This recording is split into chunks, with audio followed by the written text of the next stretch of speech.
Bismillahirrahmanirrahim. Assalamualaikum warahmatullahi wabarakatuh.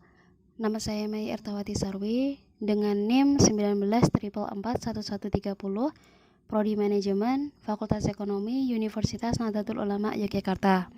Saya di sini akan menjelaskan tentang strategi generation and selection. Baik, yang pertama saya jelaskan tentang strategi generation and selection. Strategi ini terfokus pada menghasilkan dan mengevaluasi alternatif strategi, serta memilih strategi untuk mengejar analisis strategi dan pilihan berusaha untuk menentukan program alternatif tindakan yang terbaik yang bisa memungkinkan perusahaan untuk mencapai sebuah misi dan juga tujuan. Berikutnya, saya akan menjelaskan tentang Stake Strategy Formulation Analytical Framework. Baik, selanjutnya yaitu ada 3 tahap strategi formulasi. Yang pertama itu ada perumusan strategi, yang kedua ada pelaksanaan strategi, dan yang ketiga ataupun yang terakhir ada evaluasi strategi. Saya akan menjelaskan satu persatu dari tahap-tahap 3 ini. Yang pertama yaitu tahap perumusan strategi. Pada tahap ini mencakup kegiatan mengembangkan visi dan misi organisasi, mengidentifikasi peluang dan ancaman eksternal organisasi, menetapkan kekuatan dan juga kelemahan internal organisasi, menetapkan tujuan jangka panjang organisasi, membuat sejumlah strategi alternatif untuk organisasi, dan memilih strategi tertentu untuk digunakan. Yang selanjutnya itu ada tahap pelaksanaan strategi. Di tahap ini mengharuskan perusahaan untuk menetapkan sasaran tahunan, membuat kebijakan, memotivasi karyawan, dan mengalokasikan sumber daya sehingga perumusan strategi dapat dilaksanakan.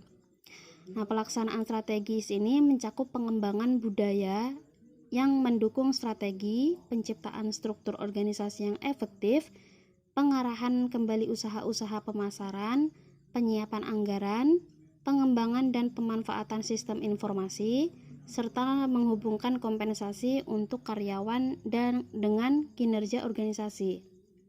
Yang terakhir ada tahap evaluasi strategi, di mana tahap ini adalah tahap akhir dari manajemen strategi.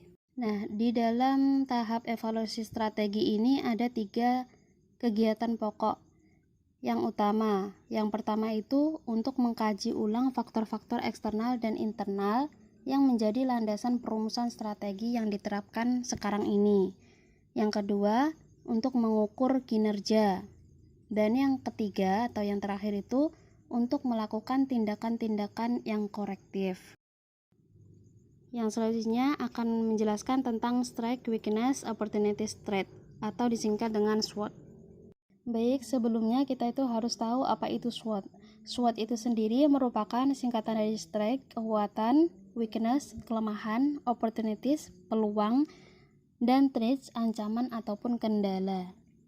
Yang dimana secara sistematis sangat dapat membantu dalam mengidentifikasi faktor-faktor luar perusahaan ataupun eksternal perusahaan, serta faktor di dalam perusahaan ataupun internal perusahaan. Baik, di sini ada strategi kekuatan dan kesempatan.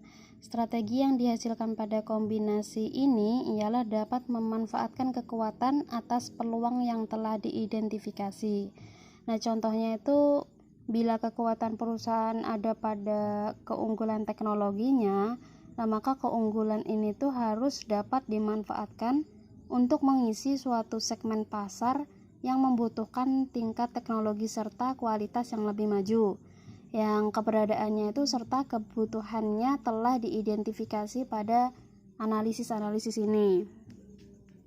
Ada juga yaitu strategi kelemahan ancaman. Dalam situasi ini itu harus menghadapi ancaman serta sekaligus kelemahan internal strategi yang umumnya ialah keluar dari situasi yang terjepit tersebut. Nah, kebutuhan yang diambil ialah mencairkan sumber daya yang terikat pada situasi-situasi yang mengancam tersebut, serta mengalihkan pada usaha-usaha lain yang lebih cerah. Selanjutnya itu strategi kelemahan kesempatan. Kesempatan yang telah diidentifikasi tidak mungkin juga dapat dimanfaatkan dikarenakan kelemahan suatu perusahaan. Nah, contohnya itu jaringan distribusi pada pasar tersebut tidak dipunyai oleh perusahaan. Salah satu strategi yang dapat dilakukan itu hanya bekerja sama dengan perusahaan yang juga mempunyai kemampuan menggarap pasar-pasar tersebut. Pilihan strategi lain ialah dapat mengatasi kelemahan agar dapat memanfaatkan kesempatan. Yang terakhir ada strategi kekuatan ancaman, di mana dalam analisa ancaman juga ditemukan kebutuhan untuk mengatasinya. Nah, strategi ini ialah mencoba mencari kekuatan yang dimiliki perusahaan yang digunakan untuk dapat mengurangi atau menangkal ancaman tersebut. Nah, misalnya seperti ancaman perang-perang harga pada pasar. Selanjutnya yaitu tentang strategi Position and Action Evaluation atau SPACE. Matrix SPACE atau strategi Position and Action Evaluation itu digunakan untuk mengevaluasi posisi strategi. Analisa ini itu merupakan pendekatan yang digunakan untuk menentukan posisi strategi perusahaan dan individu bisnisnya. Ini merupakan pengembangan dari metode portofolio dua dimensi, seperti halnya portofolio produk BCG atau Boston Consulting Group. Analisa SPACE terdiri dari 4 input variabel ataupun dimensi. Yang pertama itu ada kekuatan finansial, di mana mencakup ukuran-ukuran yang menunjukkan kekuatan finansial yang dimiliki perusahaan. Misalnya seperti profitabilitas, likuiditas, aliran uang kas, dan juga ada skala ekonomi. Terus juga ada kekuatan industri, mencakup ukuran-ukuran yang menunjukkan kekuatan industri atau bisnis perusahaan yang seperti potensial pertumbuhan, kemampuan teknologi, produktivitas, dan juga intensitas kapital. Yang ketiga ada keunggulan bersaing, di mana mencakup ukuran-ukuran yang menggambarkan keunggulan bersaing yang dimiliki perusahaan, seperti kualitas produk, loyalitas pelanggan, pangsa pasar, dan juga utilitas kapital. Yang terakhir itu ada kestabilan lingkungan. Nah, kestabilan lingkungan ini mencakup ukuran-ukuran yang mencerminkan kestabilan lingkungan perusahaan. Misalnya itu seperti perubahan teknologi, tingkat inflasi, hambatan masuk pasar, dan juga intensitas persaingan. Baik, yang terakhir saya akan menjelaskan tentang Boston Consulting Group atau BCG Matrix. Apa itu BCG Matrix? Nah, BCG Matrix adalah matriks yang dirancang oleh grup Boston Consulting pada tahun 1970-an.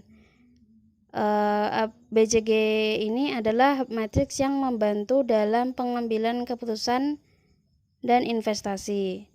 Ini membagi pasar berdasarkan tingkat pertumbuhan relatif dan pangsa pasar dan menghasilkan 4 komponen kuadran cash flow, start, question mark, and docs. Produk dapat dikategorikan dalam salah satu kuadran dan strategi untuk produk ini diputuskan dengan lebih tepat. Baik, cukup sekian presentasi dari saya. Apabila ada kurang lebihnya saya mohon maaf. Akhiron, wassalamualaikum warahmatullahi wabarakatuh.